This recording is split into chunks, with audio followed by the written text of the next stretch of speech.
L'Évangile nous l'annonce: à celui qui a soif, je donnerai de l'eau, celui qui est chargé, je le soulagerai de son fardeau, à celui qui est inquiet, je donnerai le repos.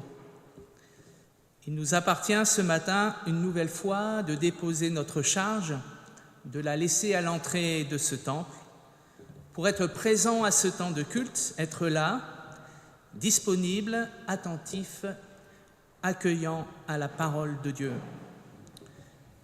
Déposons maintenant donc notre souci. Le seul risque que nous prenons, c'est de ne plus le retrouver en repartant. Je vous invite à la prière. Seigneur notre Dieu, nous arrivons à l'entrée de ce culte avec tout le poids de notre semaine, nos fatigues, nos soucis, nos craintes, nos lassitudes. Nous te remettons tout. Prends tout, Seigneur, allège-nous, apaise-nous, désaltère-nous. Amen.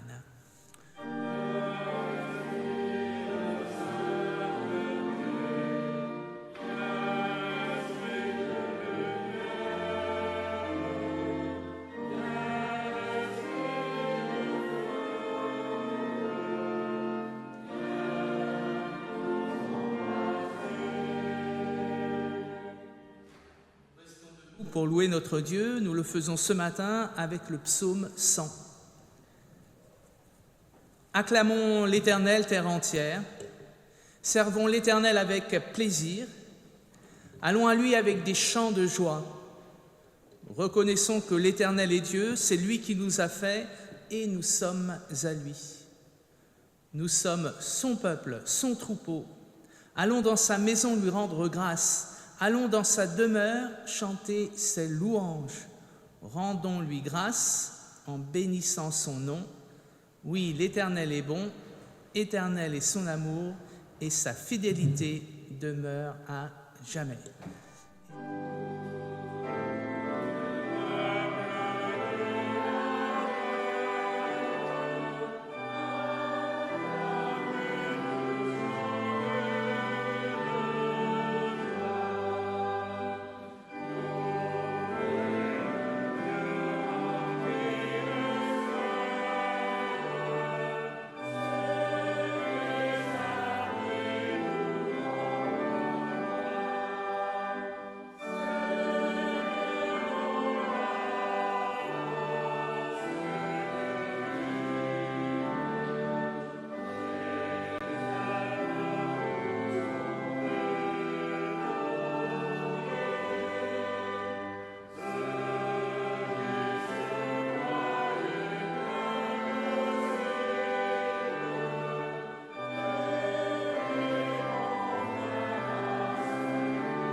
nous nous tournons dans la prière de repentance. Seigneur, tu me connais, tu m'as créé. Dès que je crois être attaqué, je contre-attaque. Dès que la parole de mon frère, de ma sœur me trouve en désaccord, je n'écoute plus. Dès que ta parole se fait précise, peut-être même trop précise, je me ferme.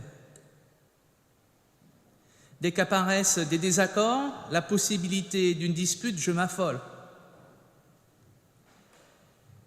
Dès qu'on aborde les sujets tabous, l'argent, le sexe, la politique, je me hérisse. Dès que mon prochain se montre lourd, encombrant, peu sympathique, je mesure mon amour. Seigneur, aie pitié de moi. Accorde-nous ouverture et calme, humour et espérance, dans le pardon que nous te demandons, Père, au nom de Jésus-Christ, notre Seigneur et notre frère. Amen. Le Seigneur entend la parole des cœurs sincères. Nous croyons qu'il entend notre prière ce matin. Et il m'appartient de vous dire la bonne nouvelle qui jaillit de l'Évangile. C'est une grâce faite au prédicateur. Autrefois, vous étiez morts à cause de vos fautes et de vos péchés. Maintenant, à cause du grand amour dont il nous a aimés, Dieu nous a donné la vie avec le Christ. Autrefois, vous étiez sans Christ, étrangers au peuple choisi de Dieu, sans espérance et sans Dieu dans le monde. Maintenant, en Jésus-Christ, vous qui étiez loin, vous avez été rendus proches par le sang du Christ. Autrefois, vous étiez ténèbres. Maintenant, vous êtes unis au Seigneur. Vous êtes lumière. Alors, vivez en enfants de lumière. À cause de cette parole et de tout l'Évangile, il est permis de dire à ceux qui se repentent et mettent leur confiance en Jésus-Christ, le Dieu Tout-Puissant nous fait miséricorde, il nous pardonne notre péché. Il nous conduit vers la vie éternelle. Assurés de ces paroles de grâce, nous pouvons entendre la volonté de Dieu pour nos vies. Ne pensez pas, dit Jésus, que je sois venu abolir la loi ou les prophètes, je suis venu pour les accomplir.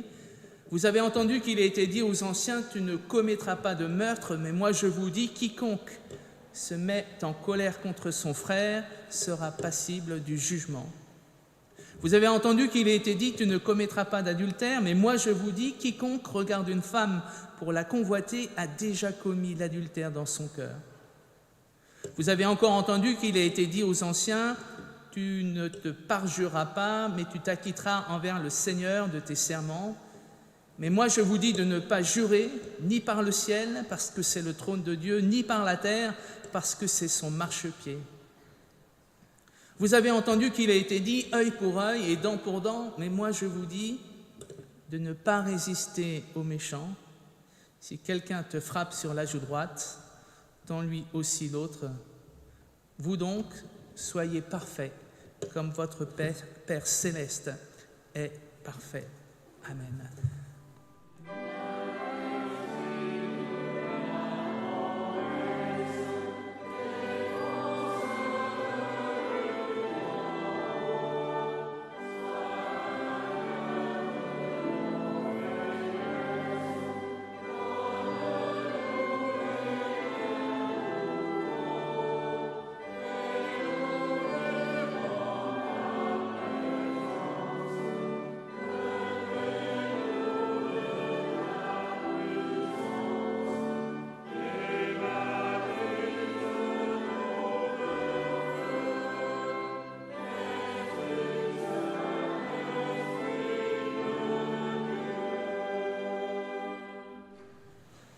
Avant d'ouvrir les Écritures, nous prions pour demander à Dieu l'aide de son Esprit. Donne-nous, Seigneur, d'être à l'écoute de ce que tu veux nous dire ce matin. Accorde-nous la grâce du silence intérieur, afin que ta parole nous rejoigne et qu'elle parle à notre cœur. Que par ton Esprit, les passages de l'Écriture que nous allons écouter devienne bonne nouvelle pour nos vies. Amen.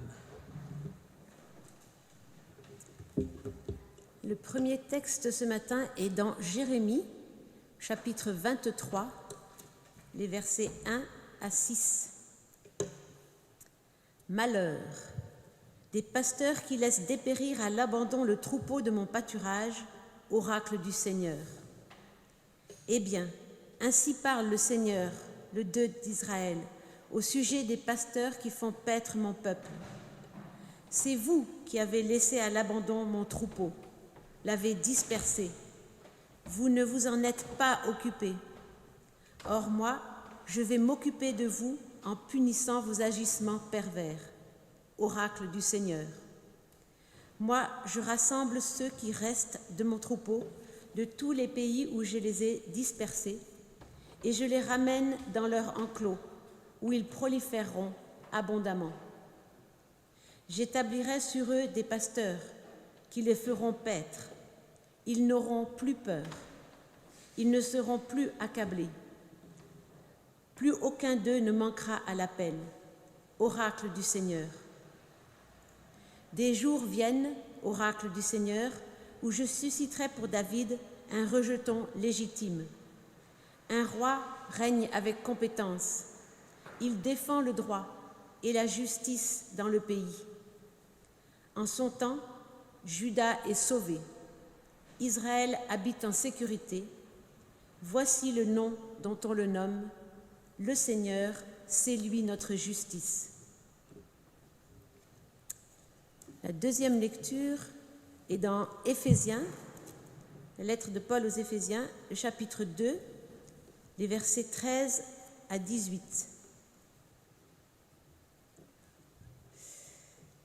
Mais maintenant, en Jésus-Christ, vous qui jadis étiez loin, vous avez été rendus proches par le sang du Christ. C'est lui, en effet, qui est notre paix. De ceux qui étaient divisés, il a fait une unité. Dans sa chair, il a détruit le mur de séparation, la haine.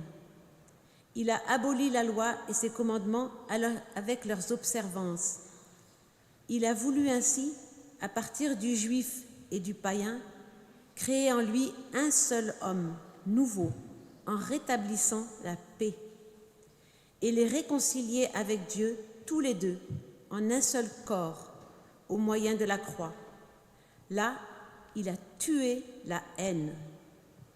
Il est venu annoncer la paix à vous qui étiez loin et la paix à ceux qui étaient proches.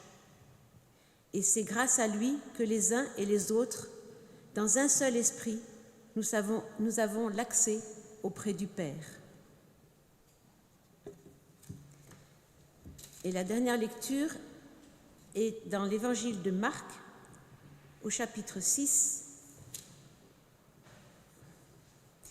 les versets 30 à 34. Les apôtres se réunissent auprès de Jésus et lui rapportèrent tout ce qu'ils avaient fait et tout ce qu'ils avaient enseigné.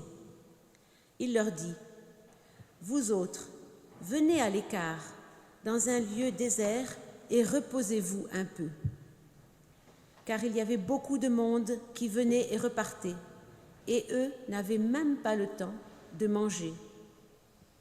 Ils partirent en barque vers un lieu désert, à l'écart. Les gens les virent s'éloigner et beaucoup les reconnurent. Alors, à pied de toutes les villes, ils coururent à cet endroit et arrivèrent avant eux. En débarquant, Jésus vit une grande foule. Il fut pris de pitié pour eux, parce qu'ils étaient comme des brebis qui n'ont pas de berger, et il se mit à leur enseigner beaucoup de choses. Amen.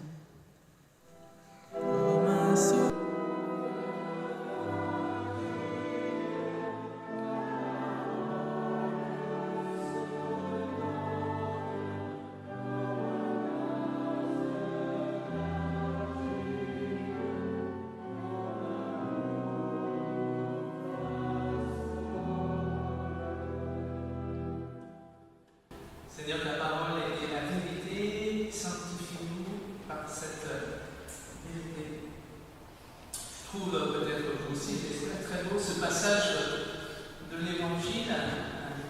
on voit Jésus en pleine communion avec ses disciples. On sent qu'il y a plus qu'un rapport de maître à élève. Il vient les envoyer en mission, annoncer l'évangile, et ils sont de retour de leur champ de mission. Et il y a ce beau temps où Jésus partage avec ses disciples certainement leur découragement, mais aussi leurs espoirs, là où ça s'est bien passé, là où ça s'est mal passé. Donc, ce texte en très peu de mots nous dit cette complicité entre Jésus et ses disciples. Et je le crois, l'évangile est là. La bonne nouvelle de l'évangile est sans doute d'abord là, de croire que Jésus-Christ n'est pas simplement notre Seigneur qui nous a réconciliés avec le Père, mais qu'il est ce frère, littéralement ce frère d'humanité, apte à nous écouter, à partager, encore une fois, nos espoirs et nos incertitudes et nos détresses.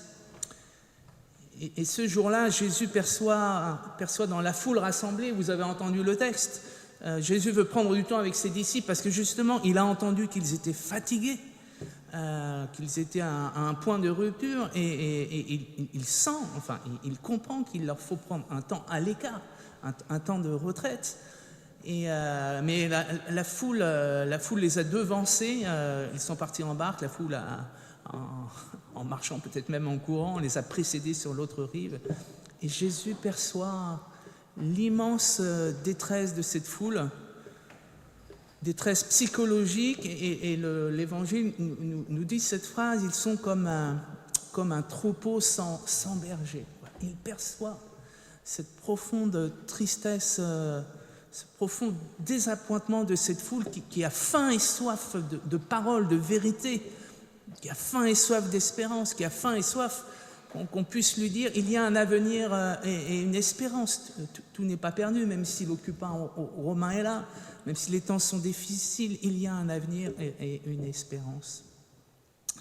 Une foule sans berger. La figure du berger traverse à la fois l'Ancien Testament et le Nouveau Testament, et les textes bibliques nous disent que le berger par excellence, c'était le roi d'Israël, le roi de Juda, quand les deux États étaient séparés l'un de l'autre. Et donc, la figure du berger, du pasteur, dans la traduction qui a été élue, il ne s'agit pas simplement des pasteurs comme moi, mais de ceux qui sont appelés, qui ont autorité pour conduire le peuple, pour l'accompagner, pour le diriger, pour lui donner espoir et espérance. Donc cette figure du berger traverse l'Ancien Testament et le Nouveau Testament. Et vous l'avez entendu, le prophète Jérémie a la dent dure, a la dent très dure vis-à-vis de ceux qui étaient en charge, en responsabilité, en autorité pour conduire le peuple d'Israël, avant que ne s'abatte la punition de Dieu sur ce peuple d'Israël. C'est l'invasion par Nabuchodonosor, le grand roi babylonien qui vient, en fait, c'est l'agent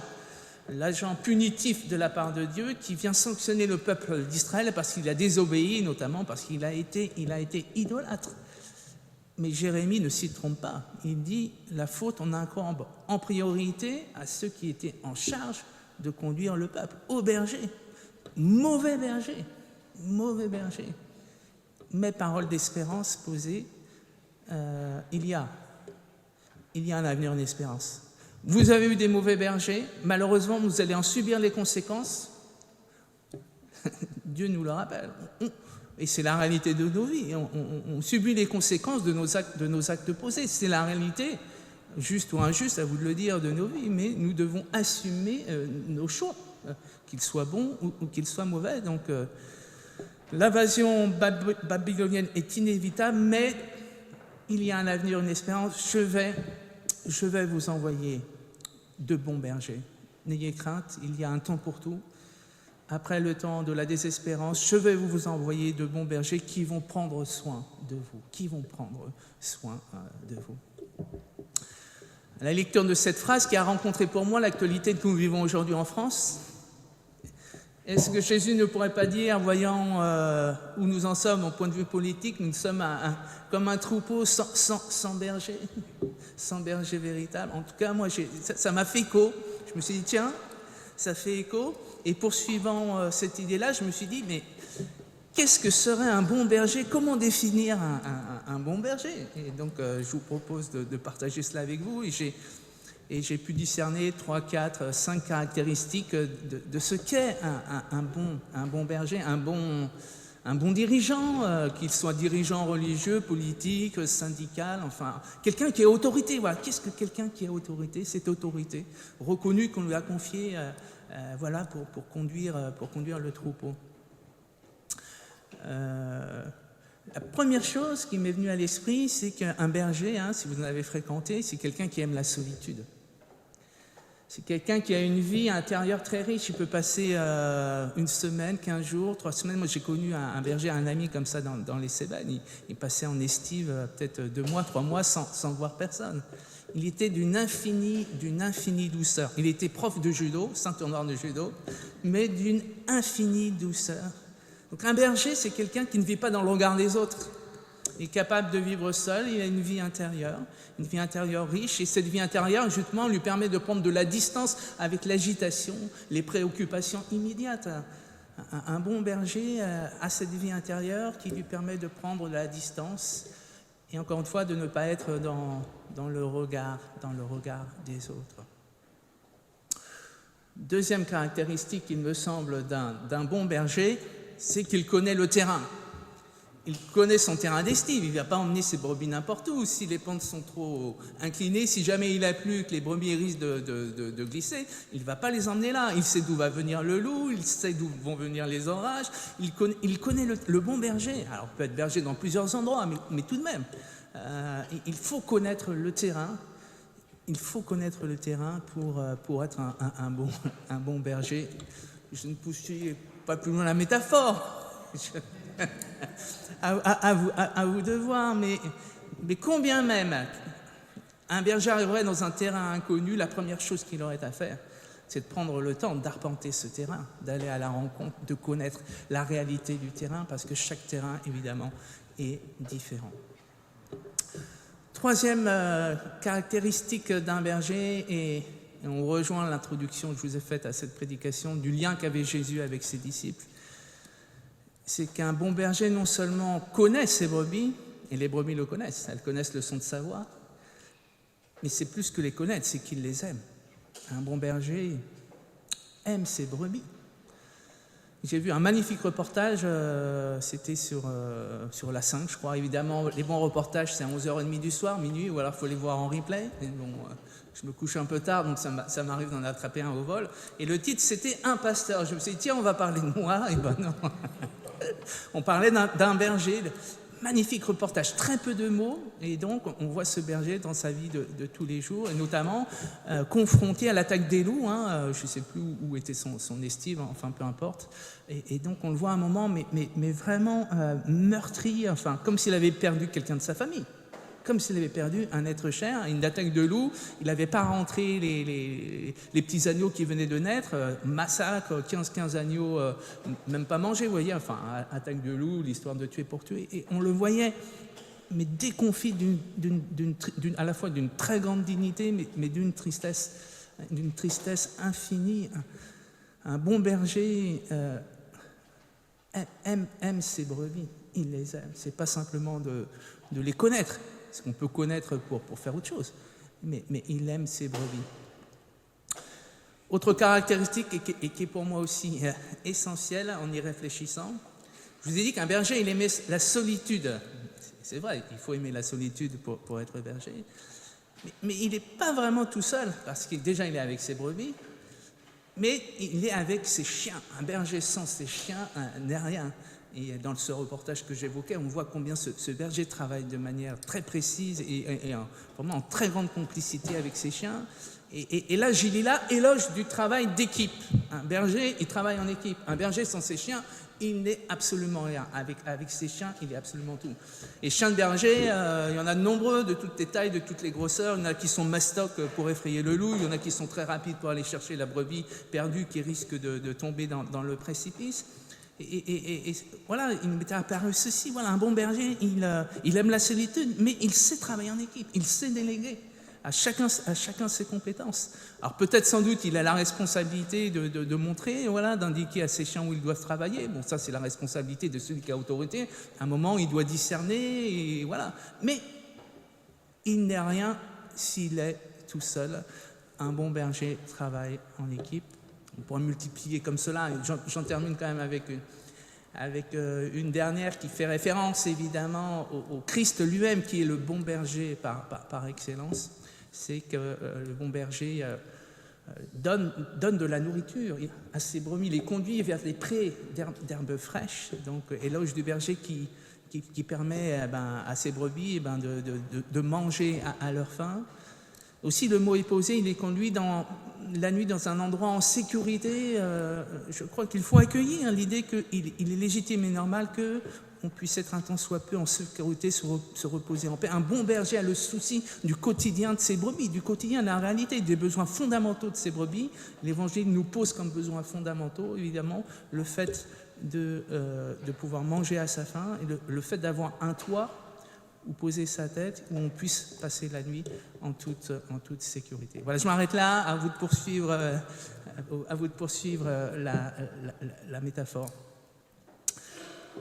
Que dire en cette situation, puisque j'ai fait le lien avec notre situation politique en France, que dire aujourd'hui? Quelle parole nous, en tant que chrétiens, et peut-être un tout petit peu en tant que protestants, tenir à nos concitoyens qui pourraient nous dire, et vous, qu'est-ce que vous avez à dire à l'Église là-dessus?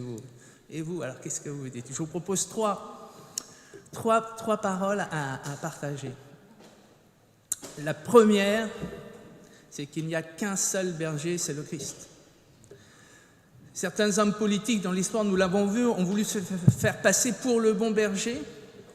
Dietrich Bonhoeffer, on a eu le discernement, vous vous souvenez, vous vous souvenez, peut-être vous ne le savez pas, mais quand Hitler commençait à grandir politiquement, il a dit « Attention, le Führer est un Verführer ». Donc pour ceux qui connaissent l'allemand, le Führer, donc voilà, le chef, le leader.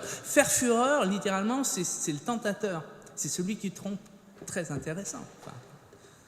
Dietrich Bonhoeffer, c'était un homme exceptionnel. Donc, il mettait en garde ses concitoyens en disant « Attention à celui qui veut se faire passer pour le berger par excellence, pour le Führer par excellence, c'est un trompeur. » Donc, nous devons réaffirmer en tant que chrétiens, c'est qu'il n'y a qu'un seul, vraiment, un seul qui soit au-dessus de la mêlée, c'est le Christ. Un seul qui soit véritablement le bon berger, non à toute forme d'idolâtrie. Et d'idolâtrie aussi, en politique, peut-être une tentation d'idolâtrer des figures politiques, surtout si elles sont intelligentes, malignes, etc. Voilà, la tentation est d'autant plus grande. Un seul Seigneur, Jésus-Christ, un seul qui soit véritablement le bon berger. La deuxième parole, il me semble, et là c'est plus le protestant qui parle, c'est éloge du travail en équipe. Je vous disais qu'un berger sans ses chiens n'est rien. Et nous avons expérimenté depuis des siècles, l'Église protestante, le travail en équipe. Notre Église est régie par un système très compliqué, qui s'appelle le système presbytéro-synodal, très compliqué, mais qui encourage, non seulement qui encourage, mais qui met en pratique le dialogue. On se rend compte, on dialogue, on n'est pas d'accord, on prend le temps de discuter, de dialoguer, et on arrive à des décisions qui sont, il me semble, au final, décisions justes. Nous avons notre Église, par exemple, deux exemples, a réussi à se mettre d'accord sur le baptême des enfants et des adultes. Est-il permis de baptiser des enfants dans notre Église? Certains pasteurs disaient, pour moi, c'est impossible de baptiser des enfants. L'interprétation que j'ai des Écritures, c'est que le baptême n'est qu'un baptême d'adulte. Et bien, après de nombreuses discussions, palabres, comme on dirait en Afrique, mais enfin, rencontres, eh bien, on a dit... légitime motif de conscience, les pasteurs qui ne veulent pas baptiser les enfants ne le feront pas, ceux qui veulent le faire le feront. Voilà. Et on accueille la diversité des baptêmes dans une même église.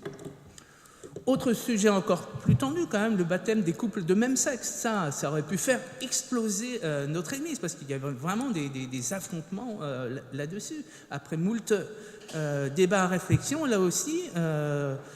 objection de conscience de la part des pasteurs et des églises locales qui ne souhaiteraient pas baptiser des couples de même sexe, objection reçue.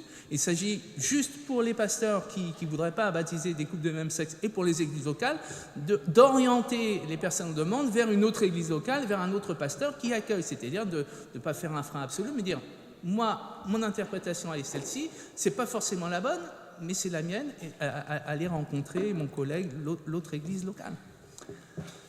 Donc vous l'entendez bien, peut-être ce qu'on a à dire à la société en tant qu'Église protestante, c'est que le dialogue, ça peut marcher, pourvu qu'on soit un peu intelligent, pourvu qu'on prenne le temps, on peut trouver un terrain d'entente. Et bon, je ne suis pas le seul à le dire, mais que la solution pour notre pays ne pourra passer que par un tant soit peu de dialogue, d'accueil les uns des autres, au-delà évidemment de ce qui nous divise, nos différences, mais éloge du temps d'accueil.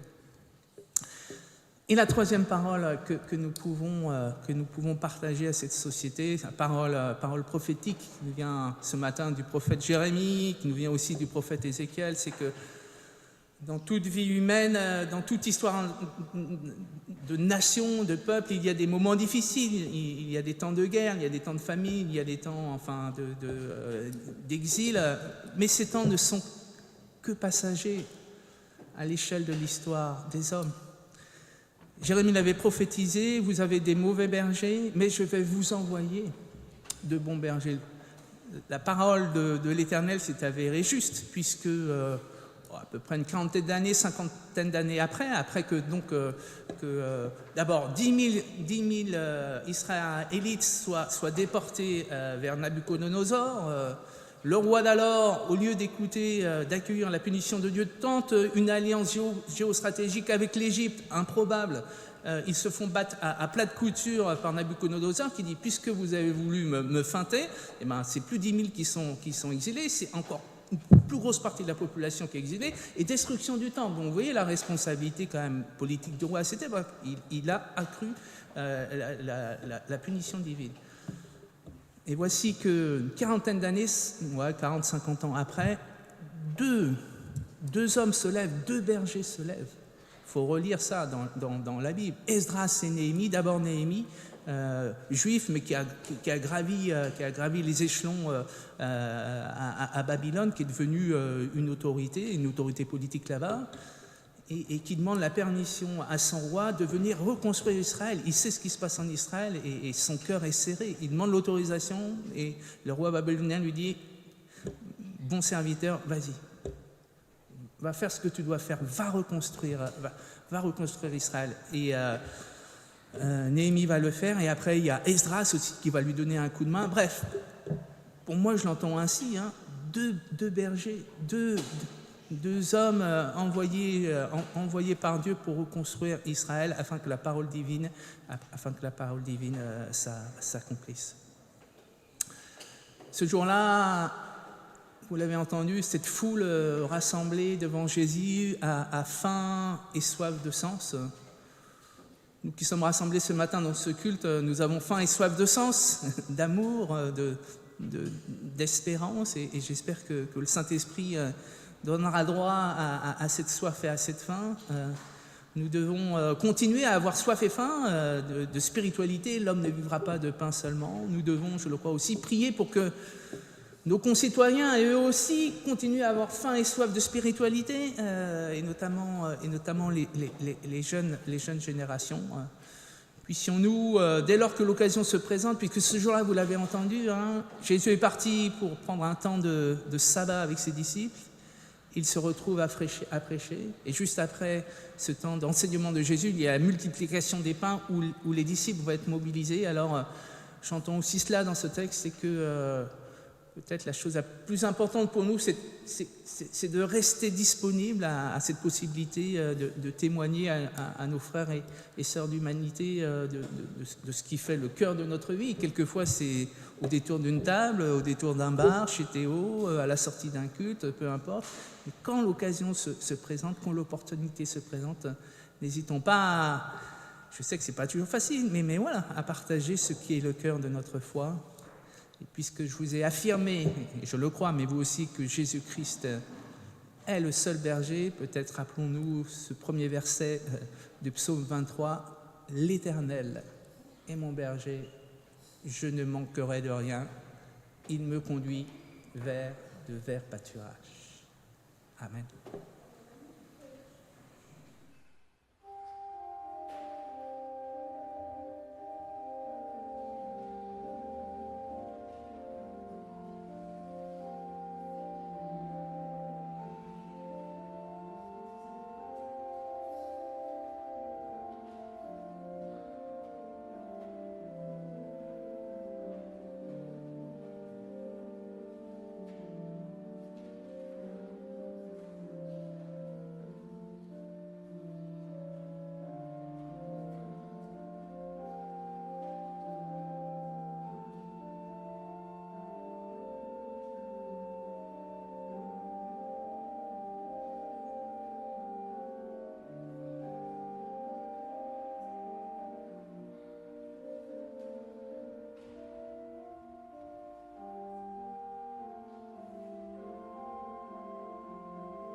et nous restons debout pour confesser la foi chrétienne.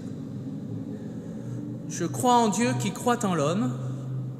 Je crois en Dieu qui s'est fait homme, parce que l'homme a quelque chose de Dieu, créé à son image, appelé à la liberté. Il est, mais nul ne le voit, il est ici, il est là, proche et lointain. Il n'est ni ceci, ni cela. Je crois en Jésus-Christ, le Fils, visage divin de l'homme. Je crois en Jésus-Christ, le Fils, visage humain de Dieu. Force fraternelle de l'homme, puissance de vie. Quelqu'un sait-il où il habite? Quand je suis loin de lui, il vient à moi. Je crois en l'Esprit, souffle du divin en l'homme. Il murmure et il crie, il est lumière et clarté. Nul ne sait d'où il vient et où il va. Il est le germe, il est le terme. Quand je me perds, je le trouve lui, au-delà de tout. Je crois en Dieu. Amen. Seigneur notre Dieu, accueille les prières qui montent aujourd'hui de la terre jusqu'à toi. D'abord, regarde avec bienveillance ton Église universelle. Ne l'abandonne pas à elle-même, préserve-la de sa propre justice, purifie-la des erreurs et des préjugés, de l'esprit de secte et de division. Donne-lui la volonté d'être réconciliée avec elle-même et réconciliée avec les autres spiritualités. Seigneur, veille sur tous les peuples et sur leurs dirigeants, ceux qui ont reçu ce beau et grand ministère d'être bergers, d'avoir cette autorité de conduire les troupeaux. Seigneur, apaise les haines qui divisent les différents troupeaux. Écarte les dangers de guerre qui menacent malheureusement le monde. Père, au nom de Jésus-Christ, le Prince de la paix, nous osons te prier pour la paix dans ce monde. Une paix qui ne peut venir que du souffle de ton esprit. Seigneur, étends ta protection sur notre pays, en dépit de nos infidélités et de notre ingratitude envers toi. Nous t'en prions, fais régner au sein de notre pays la vérité, la justice, la charité, et souffle aussi un esprit de réconciliation au-delà des différences et des divisions. Garde de toute idolâtrie, Seigneur, ceux qui vivent dans la prospérité et l'abondance. Donne-leur d'être généreux, c'est une grâce. Préserve-nous aussi de vouloir jouir égoïstement des faveurs que tu nous as accordées. Père, nous te prions pour ceux qui connaissent des détresses. Nous voulons te prier pour tous ceux qui souffrent aujourd'hui. Nous te présentons nos frères et nos sœurs accablés par les épreuves de la vie, la maladie, l'isolement, le chômage, le burn-out, le sentiment de ne pas être aimé de manière légitime ou illégitime, peu importe. Le Seigneur vient panser les blessures. Seigneur, prends pitié de ceux qui se sont laissés asservir par des passions qui les détruisent et donne-leur la force et le pouvoir de pouvoir justement s'en détacher. Tu es la résurrection et la vie, nous te prions d'être là aussi, résurrection et vie, dans ces situations concrètes de dépendance. Et puis, quant à nous, fais-nous la grâce d'être les témoins de ta miséricorde quand se présente cette opportunité au détour d'un chemin, d'un repas, d'un culte. Oui, donne-nous cette grâce, cette audace de pouvoir témoigner avec nos simples mots que tu es le Seigneur de notre vie et qu'il est bon de te suivre. Et dans la communion de ton Église universelle, nous reprenons les paroles de Jésus-Christ, Père éternel, pour te dire « Notre Père, qui es aux cieux, que ton nom soit sanctifié, que ton règne vienne, que ta volonté soit faite sur la terre comme au ciel. Donne-nous aujourd'hui notre pain de ce jour. Pardonne-nous nos offenses, comme nous pardonnons aussi à ceux qui nous ont offensés. Et ne nous laisse pas entrer en tentation, mais délivre-nous du mal, car c'est à toi qu'appartiennent le règne, la puissance et la gloire pour les siècles des siècles. Amen.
Nous restons debout pour recevoir les paroles d'envoi et de bénédiction.